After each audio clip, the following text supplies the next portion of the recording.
Comenzamos. Hola chicos, mi nombre es Sandra Lucía Bendaño Bendezú. Yo soy licenciada de Química y soy estudiante de Educación. Quiero hablarles de un tema muy importante que es referente a mi carrera, que es la química.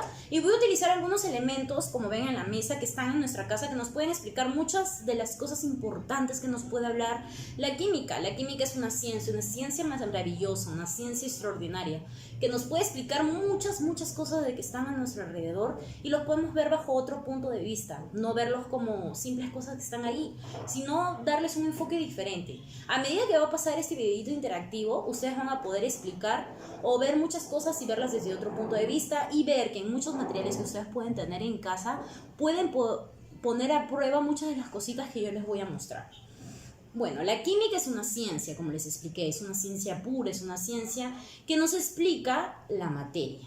Pero ¿qué es la materia en sí? La materia, que es lo que estudia la química, es todo aquello que nos rodea. La materia se considera tanto objetos tangibles como intangibles, o sea que podemos ver o no ver. No solamente la materia sólida, como les expliqué, la que está dentro de nosotros, la que está en nuestro exterior como el aire, la que está dentro de la Tierra o incluso en el universo. Como tema central en esta exposición, vamos a explicar las propiedades de la materia. Pues, ¿qué propiedades más importantes tiene? La materia se clasifica en dos grandes propiedades, que son las propiedades extensivas y las propiedades intensivas. Vamos a hablar de cada una de ellas y empezaremos por las propiedades extensivas, que son externas. No dependen en sí de la materia, sino son propiedades que están consideradas las siguientes. Por ejemplo, la inercia. Ustedes preguntarán qué es la inercia. Pues aquí, miren, tenemos un frasquito grande que es un frasquito de azúcar. Y en este frasquito, es un frasquito grande y pesado. Vamos a generarle, miren, ya. ¿Qué quiere decir eso? Esa oposición que puso este frasquito, que es este cuerpo, es la oposición que explica esta propiedad de la materia. La oposición que opone un cuerpo a ser movido se le llama inercia. Entonces, esta oposición de este cuerpo es esa posición que genera al tener este contacto con la superficie, que en este caso es la mesa, y esta oposición es la oposición que opone un cuerpo a ser movido, y a esta propiedad se le conoce como inercia. Vamos a hacer la siguiente propiedad, que es la longitud. La longitud hoy ustedes en día consideran, les parece muy fácil, bueno, yo mido 1,60 m, yo puedo medir la altura de esta casa, etc. Pero antes, los antiguos egipcios tenían una escala para medir la longitud y era considerada el brazo del faraón. Entonces el faraón utilizaba su brazo, que era de la altura del codo hasta la altura del dedo, y esta era la medida oficial para poder determinar o realizar diferentes objetos o algo que quisieran construir. Entonces esta era una longitud que iba pasando de generación en generación, pero obviamente iba cambiando mucho entre el faraón, y por eso se estandarizó y se puso un busto. Antes se utilizaba alguna parte del cuerpo de una persona importante para determinar esta escala. Se podía utilizar los pies, que era la medida oficial del pie, la mano, en este caso del codo, que era de la punta del codo hasta la punta del dedo. Y así iba pasando, pero hoy en día en la Organización Internacional de Pesos y Medidas se utiliza como escala de magnitud el metro, y en este caso ustedes les muestro un centímetro común que nosotros utilizamos, que cada 100 centímetros nos da un metro. Entonces esta es la escala oficial que utilizan como la longitud para medir una determinada superficie desde un punto a otro. Como siguiente propiedad de la materia vamos a utilizar la masa. Pues bien, nosotros tenemos un objeto físico en el que puede determinar una determinada distancia, pero eso está determinado de todas maneras por un cálculo en sí. Pero la masa, por mucho tiempo, desde 1889, se utilizaba un objeto físico como un patrón. En este caso era una pesita que estaba herméticamente sellada y estaba está aún en la Organización de Pesos y Medidas, que se encuentra en Francia, y esta pesita era una mezcla de tanto de iridio como de cesio y determinaba exactamente el kilogramo que nosotros queríamos obtener en un determinado material. Pero a medida que han pasado estos casi 129 años, esta pesita patrón fue cambiando por factores externos, el tiempo, la humedad, la presión. Entonces estos factores externos fueron cambiando, y a medida que va pasando el tiempo ha perdido exactamente el kilogramo que ella marcaba. Entonces fue perdiendo alrededor de 5 microgramos, entonces ya no marca exactamente ese kilogramo.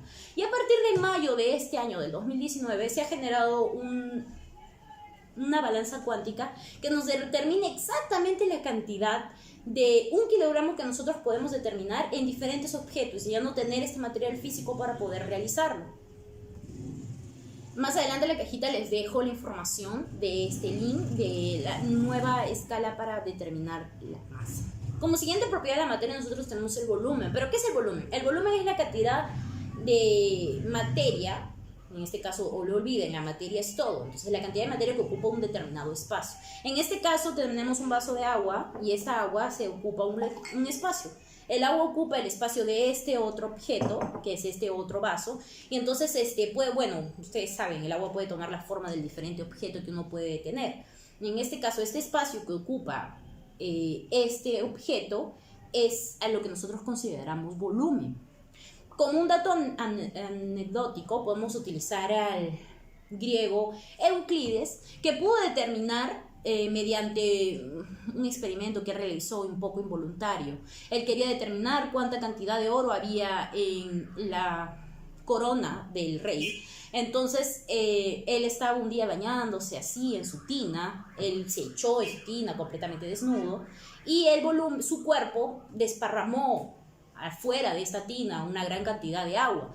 Entonces él, mientras se ha echado, salió muy desnudo y se fue por las calles y dijo: ¡Eureka, eureka! Lo descubrí. Entonces, ¿qué descubrió Euclides? Él determinó que el espacio que ocupaba un cuerpo desplazaba el agua que contenía este recipiente.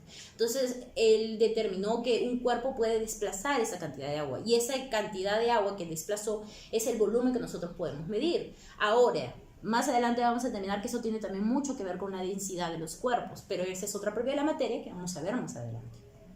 Como otra propiedad de la materia, vamos a ver el número de átomos. Aquí tenemos un átomo que es de litio. Como ustedes pueden ver, un átomo es la unidad mínima de la materia, pero dentro de este átomo hay otras partículas subatómicas que están los protones, neutrones, electrones. Pero el número de átomos determina el origen en sí de la materia, el estudio de los átomos. Estos átomos han sido clasificados con lo que nosotros conocemos que es la tabla periódica, y entonces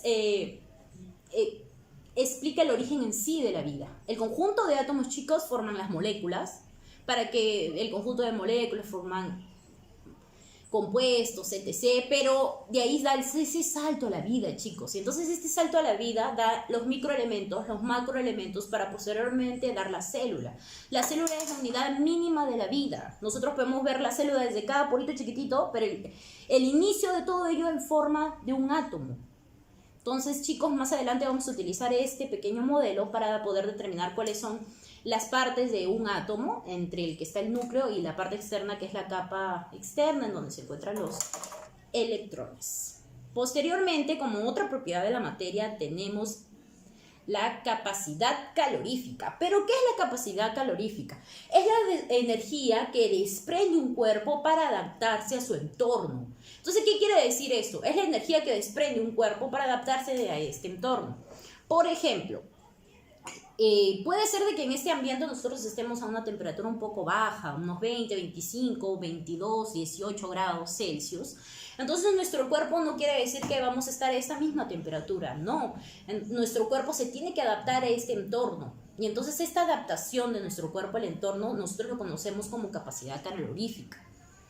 Nosotros nos adaptamos, pero no quiere decir de que internamente vamos a estar a esa temperatura, porque dentro de nosotros estamos a 36 grados. Entonces, este tipo de energía que liberamos se denomina capacidad calorífica. Lo podemos ver en este cubito de hielo, que este cubito de hielo estaba en la refri y estaba a 0 grados Celsius, que por más de que tú enfríes un cubito de hielo de agua, no va a variar los 0 grados, siempre se va a mantener a 0 grados Celsius, no va a disminuir. Entonces, este cubito de hielo se adapta a este entorno que está a una temperatura superior a 0 grados Celsius, unos 18, 20 grados, y va a liberar esa energía. ¿Cómo libera la energía? Derritiéndose el cubito de hielo. Entonces, esa es una propiedad de la materia que nosotros conocemos como capacidad calorífica. Otra propiedad de la materia es la entalpía. ¿Pero qué es esa entalpía? La entalpía es esa liberación de calor. El calor que se libera. El calor que se libera puede ser tanto positivo como negativo. No necesariamente porque una temperatura sea con un signo más o signo menos quiere decir que sea que esté en un rango que no se pueda medir, sino esa liberación, cuando es superior a la temperatura se le considera positiva y cuando es inferior se le considera negativa. Entonces, esta liberación del calor nosotros la conocemos como entalpía. La entropía es otra propiedad de la materia extensiva, que es la medida del desorden. ¿Qué es la entropía? Es esa medida de desorden en que las moléculas o los átomos están ahí moviéndose uno por otro, chocan. En este ambiente nosotros no estamos solos, estamos rodeados por el aire. Este aire está en un movimiento constante, toda esta casa, y en donde más se concentran las moléculas para quizás no estar todas unidas, sino colisionando unas en otras, son las esquinas de nuestras casas, en las esquinas de nuestros cuartos, de nuestros salones, etc. Entonces, este movimiento caótico de las moléculas se le denomina entropía. Yo les quiero dar una anécdota, una referencia. ¿Ustedes creen que en un cuerpo muerto haya menor o mayor entropía? Pues chicos, aquí hay la explicación. En un cuerpo muerto hay menor entropía, porque a pesar de que obviamente un ser ha muerto, al estar vivo hay una entropía, pero obviamente una entropía ordenada, no es que esté al azar. Obviamente esta entropía ordenada nos da el flujo de sangre, nos da el flujo dentro de nuestras arterias, venas, etcétera, el flujo que pasa para que haya la sinapsis en nuestro cerebro. Entonces toda esa entropía es ordenada, pero en un cuerpo vivo hay mayor entropía que un cuerpo muerto. Obviamente, a medida que pasa el tiempo, hay otro tipo de entropía que se desarrolla en este cuerpo muerto para poder degenerarse y ya producir el posterior deterioro del cuerpo. Por eso, tomen en cuenta, eso es una propiedad extensiva de la materia que se llama entropía. Como siguiente propiedad de la materia, voy a volver a utilizar este modelito, que es la carga eléctrica. Un átomo tiene carga eléctrica. Un átomo se le dice que tiene carga eléctrica porque dentro de él, ¿qué es esto? Que esta parte de aquí del átomo se llama el núcleo. El núcleo contiene otras partículas subatómicas, que están los protones, que son de carga positiva, y los neutrones, que son de carga negativa. Dentro de los protones y neutrones hay otras partículas más pequeñas, son los quarks, pero bueno, eso lo vamos a hablar más adelante. Y en la parte externa, que es la capa electrónica, se encuentran los electrones, que son los de carga negativa. En un átomo neutro, quiere decir que un átomo que se encuentra en estado cero, o sea, no excitado, el número de electrones es igual al número de protones. Y es por eso que esta dualidad de número de protones con electrones que se encuentran en la misma proporción, a eso hace de que este átomo sea neutro. Otra propiedad de la materia tenemos la impenetrabilidad. ¿Qué quiere decir esta propiedad de la materia? De que un cuerpo no puede ocupar el espacio de otro cuerpo al mismo tiempo y momento. ¿Qué quiere decir eso? Que a pesar de que yo estoy parada aquí o sentada en este lugar, no quiere decir que el aire que me rodea está ocupando mi mismo espacio. Yo ocupo mi espacio.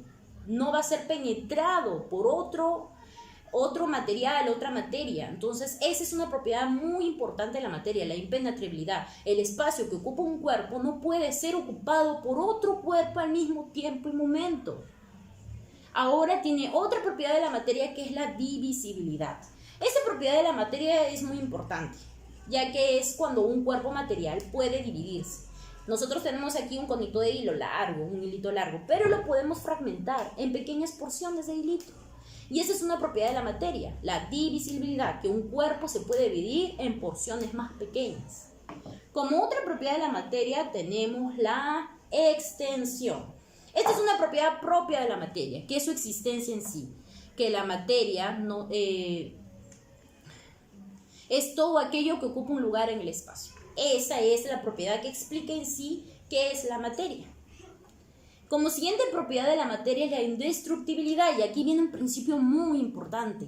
La materia no se crea ni se destruye, solo se transforma. ¿Qué quiere decir esto, amigos? Que a pesar de que tú puedas incinerar un objeto, un plástico o lo que sea, la materia solamente se va a transformar. Esa transformación de materia puede ser tanto química como física. ¿Qué quiere decir esto? Cuando hay un cambio físico, por ejemplo en el agua, es solamente el cambio de estado del agua, que puede pasar de estado sólido a estado líquido a estado gaseoso, pero sigue siendo agua. Tú lo puedes ser reversible, o sea, puedes volver a pasar de gaseoso a líquido, de líquido a sólido, viceversa, o ahí. Entonces, esta propiedad de la materia, como les digo, que es una propiedad química, perdón, una propiedad física solamente cambia el estado de la materia, pero una propiedad química de la materia quiere decir de que la materia no puede cambiar, no puede regresar a su estado original. ¿Por qué? Porque hay un cambio de color, olor y sabor. Hay desprendimiento de energía. En este caso, yo prendo este palito de fósforo.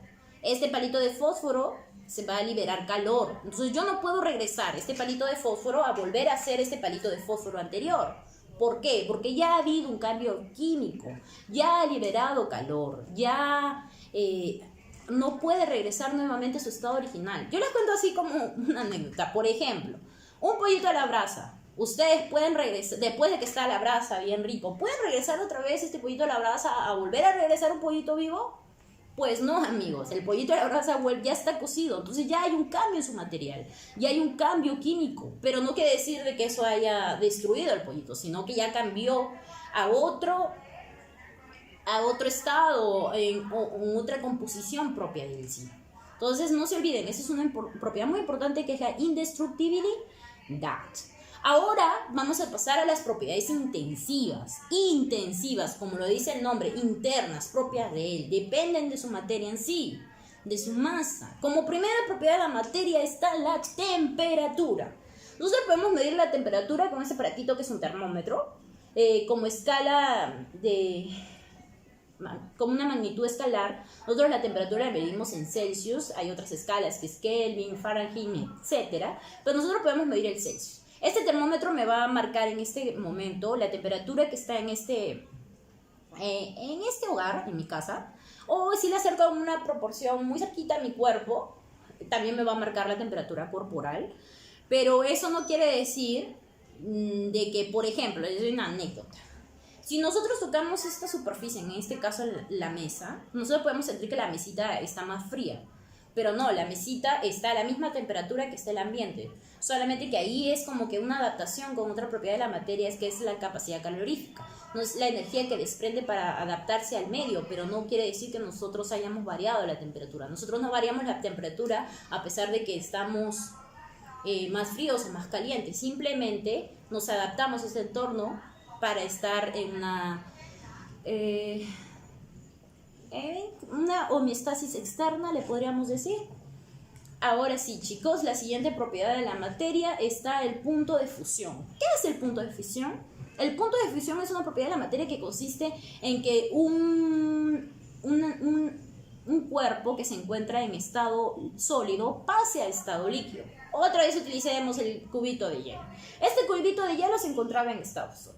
Al estar en estado sólido, ahora ha pasado a estado líquido. Entonces, este cambio de fase, que tiende a ser de todas maneras una propiedad física, porque solamente ha cambiado de fase, es una propiedad de la materia muy importante, que es el punto de fusión, el transformar de un material en estado sólido a un material en estado líquido.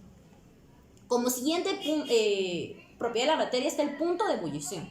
Punto de ebullición es una propiedad de la materia que consiste en que un cuerpo puede pasar de estado líquido a estado gaseoso. Entonces, el punto de ebullición, por ejemplo, en el agua. Nosotros consideramos de que el agua muchas veces lo confundimos. Hay dos tipos de palabritas que confundimos, que es la vaporización y la evaporización. Cuando nosotros servimos el agua hasta el punto máximo de ebullición, que son 100 grados Celsius a la temperatura, al nivel del mar, por más que nosotros sirvamos y sigamos sirviendo el agua, no va a variar esa temperatura, siempre se va a mantener ahí. Solamente va a haber este salto de fase en la que el agua va a saltar de este estado líquido a un estado gaseoso. Y entonces, este salto, cuando nosotros le sometemos a una temperatura, se llama vaporización, vapor de agua. Pero cuando hay esta evaporización, es cuando nosotros dejamos un vasito de agua y este agua se va liberando en el ambiente de a poco, como si se va difuminando. Pero no quiere decir de que el agua haya hervido. Igual en el mar, la neblina que nosotros sentimos. Solamente es el agua ha dado este salto y a eso se le llama evaporización. Como siguiente propiedad de la materia tenemos la elasticidad, que es una propiedad de la materia en la que consiste que un cuerpo puede, la fuerza que nosotros le generamos a un cuerpo para que pueda deformarse y regresa a su lugar cuando nosotros le quitamos esa fuerza. Por ejemplo, nosotros lo vemos en ese globito, estiramos el globo, lo soltamos y es elástico, ¿no? Y regresa nuevamente a su posición inicial. Igual lo podemos ver con este resorte. Nosotros extendemos y lo liberamos. Entonces es una propiedad de la materia muy importante que se llama elasticidad. Como siguiente propiedad de la materia, y les voy a dar aquí con una relación con la historia que contamos de Euclides. Euclides decía de que el espacio que ocupaba un cuerpo sacaba de la tina, en este caso, la cantidad de agua que la cantidad de agua que estaba también dentro de este depósito. Entonces la densidad tiene que ver tanto con la masa como con el volumen. Entonces la densidad es una propiedad de la materia que consiste en que la cantidad de la cantidad de masa que ocupa un cuerpo por unidad de volumen. Como siguiente propiedad de la materia tenemos la viscosidad. Aquí tenemos un frasquito lleno de miel. Nosotros vamos a cogerlo con esta pequeña cucharita. Y esta, no sé si notan. Nota. No es que escurre muy rápido la miel, sino que simplemente se detiene. A diferencia de un vasito de agua. Fluye el agua, ¿verdad? Entonces, esta oposición que opone un cuerpo a fluir, a eso se le llama viscosidad. Esa oposición que pone un cuerpo o esa resistencia a fluir. Entonces, un material o un líquido se puede determinar su viscosidad dependiendo a esa medida de cómo se va fluyendo. A esa propiedad de la materia nosotros conocemos como viscosidad. Como siguiente propiedad de la materia tenemos la tensión superficial. Estas son unas fuerzas intermoleculares que ocurren dentro de un líquido. Entonces la tensión superficial, como ven en este momento, es este vasito de agua.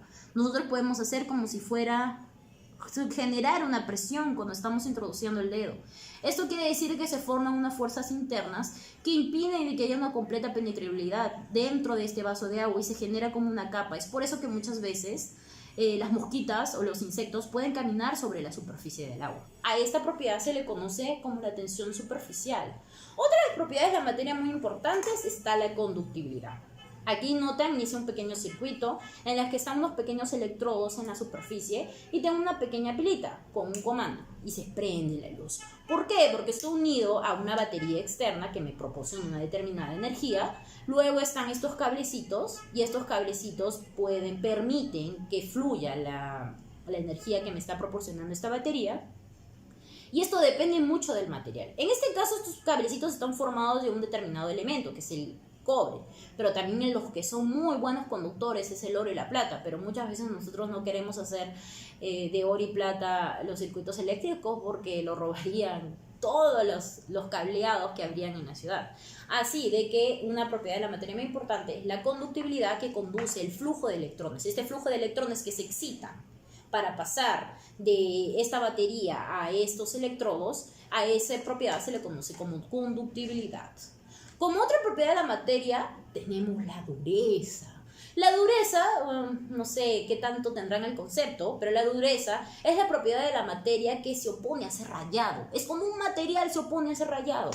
En este caso, mira, tenemos un espejito. Nuestra uña, según una escala, está entre los 3 y 4 de dureza. Hay una escala que se llama la escala de Mohs, que son de 1 al 10.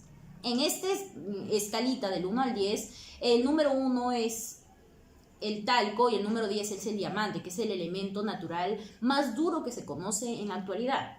Entonces, si tú quieres rayar una superficie y determinar cuál es su dureza, utilizas esta escala con un montón de elementos y estos elementos te van determinando, este material de dureza 2, de dureza 3, de dureza 5. Nuestra uña en esa escala está en la dureza 3 y un espejo, una lunita, un vidrio, está en escala 5. Entonces, por lo tanto, este vidrio rayaría mi uñita. Entonces, a esa propiedad de la materia se le llama dureza. Otra propiedad de la materia tenemos la solubilidad. En este caso tenemos un vasito de agua con azúcar o la miel que utilicé, esta cucharita, y nosotros vamos a disolver el agua. Disolver el azúcar en el agua. Entonces esa propiedad de la materia, de que no quiere decir que el azúcar ha desaparecido, porque recuerden, la materia no se crea ni se destruye, solo se transforma. Nosotros vamos a diluir saca un poquito de azúcar en esta cantidad de agua y es porque simplemente va a cambiar de fase el azúcar. Entonces el azúcar va a interaccionar con el agua y va a formar va a darnos esta propiedad de la materia que es la solubilidad. Otra propiedad de la materia que es el color, el olor y el sabor. Quiero darles estas propiedades juntas porque son propiedades organolépticas, son propiedades que nosotros podemos diferenciar en cualquier material que podemos oler, comer, ver, mirar con todos nuestros órganos. Por eso se llaman propiedades organolépticas. Por ejemplo, nosotros podemos oler esta miel y tiene un determinado olor muy rico, muy delicioso. Y entonces un color característico. El color, bueno, ustedes más adelante voy a darles una explicación de la luz, pero a medida que pasan los rayos y chocan con una superficie y esa proyección de la excitación de los electrones que generaron esa superficie y el rebote es lo que nosotros podemos apreciar como un color, porque en verdad todo sería oscuro. Como otra propiedad de la materia tenemos la tenacidad, que es esa fuerza que nosotros le ejercemos a un cuerpo para, en este caso, esta fuerza, para deformarlo. Esa fuerza que generamos a un cuerpo para deformarlo, a eso se le llama tenacidad. Otra propiedad de la materia es la maleabilidad, que lo quiero juntar con la ductibilidad. La maleabilidad es una propiedad de la materia que consiste en que un material pueda formar láminas. Por ejemplo, nosotros tenemos el oro, la plata, el cobre, pueden formar láminas. Por ejemplo, hacemos anillitos de oro y nosotros formamos esas laminitas para darle una forma. Tenemos la ductibilidad, que es otra propiedad de la materia de formar hilos. Entonces, esos hilitos que nosotros formamos con materiales que son específicos, con elementos que son específicos, como el oro, la plata, el cobre, entonces estos materiales tienen estas propiedades que son la maleabilidad y la ductibilidad. Y por último, para terminar nuestra hermosa exposición, tiene la comprensibilidad. Es una propiedad de la materia en la que un material ocupa cierto espacio, ¿verdad? Por más que tú comprimas el material, si ya has ocupado todo el espacio que él requiere para ocupar, no puedes comprimirlo más. Entonces, la materia tú la puedes comprimir, por ejemplo, el aire. Lo comprimes en un globito. Tú comprimes este aire en un globito y si ya has comprimido demasiado este globito va a tender a reventar porque quiere liberarse. Entonces, ahí viene como que relacionando con otra propiedad de la materia, que es la impenetrabilidad. No puedes ocupar el mismo espacio de otro cuerpo al mismo tiempo. Entonces, si tú quieres hacer de que este globito ocupe el espacio que ya está ocupando ese aire, el aire va a tender a escapar. Entonces es una propiedad de la materia, la comprensibilidad. Bueno, chicos, me despido, espero les haya gustado este videito, espero hacerlo un poquito más interactivo en otros momentos, pero me encantó saludarlos. Bye.